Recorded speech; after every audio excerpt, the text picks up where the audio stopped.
নমস্কাৰ অসমবাসী ৰাইজলৈ পোনপ্ৰথমে মই শ্ৰদ্ধা নিবেদন কৰিছোঁ লগতে মোৰ অন্য এটা ভিডিঅ'লৈ আপোনালোক সকলোকে আন্তৰিক স্বাগতম জনাইছোঁ।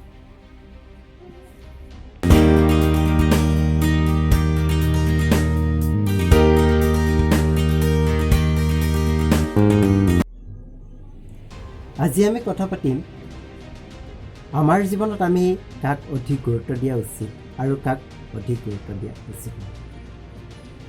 জীৱনত যিজনে তোমাক অধিক স্বপ্ন দেখুৱায়, তোমাক আপোন বুলি ভাবিও বা তোমাক আজীৱন আপোন কৰি ৰখাৰ প্ৰতিশ্ৰুতি দিয়াৰ পিছতো তোমাক এৰি আনৰ লগত সুখী অনুভৱ কৰে, তেওঁ কেতিয়াও নিজৰ মূল্যৱান সময়সমূহ দি পেলাই নিজকে ধ্বংসৰ মুখত ঠেলি নিয়াৰ প্ৰচেষ্টা কেতিয়াও নকৰে।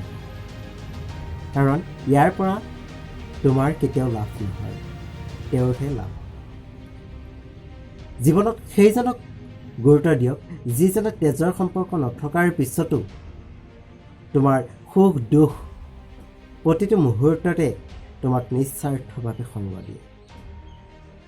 এনে কৰিলে জীৱনত সুখবোৰ তোমাৰ হাতৰ মুঠিত হ'ব। সেয়েহে সেইজনক অধিক গুৰুত্ব নিদিব যিজনে তোমাক বিশ্বাস দিও বিশ্বাসঘাতকতা কৰে। নিস্বাৰ্থভাৱে ভালপোৱা মানুহজনৰ লগত সদায় সুখী হোৱাৰ চেষ্টা কৰক, চাব জীৱন সুন্দৰ। যিজন অধিক চতুৰ তেওঁ সদায় নিজকে বচাবলৈ তোমাৰ পৰা কিছুমান বাহানাৰ জৰিয়তে তোমাৰ পৰা আঁতৰাৰ চেষ্টা কৰে আৰু সেইজনক কেতিয়াও ধৰি ৰখাৰ প্ৰচেষ্টা নকৰে।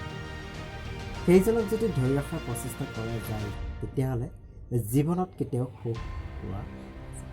সেয়েহে সেইজনক কেতিয়াও ধৰি ৰখাৰ প্ৰচেষ্টা কৰিব নালাগে যিজনে তোমাৰ পৰা আঁতৰি যোৱাৰ প্ৰচেষ্টা সদায় চলাই থাকে। কাৰণ টোপনি ধৰা মানুহক জগাবলৈ ভাল, কিন্তু টোপনিৰ ভাও ধৰা মানুহক জগাবলৈ অধিক কষ্ট হয়। যিসকলে টকা পইচাৰ মোহত পৰি প্ৰকৃত ভালপোৱা বিসৰ্জন দিয়ে, তেনে মানুহে কেতিয়াও প্ৰকৃত ভালপোৱা বিচাৰি জীৱনত হাবাথুৰি খালেও নাপায়।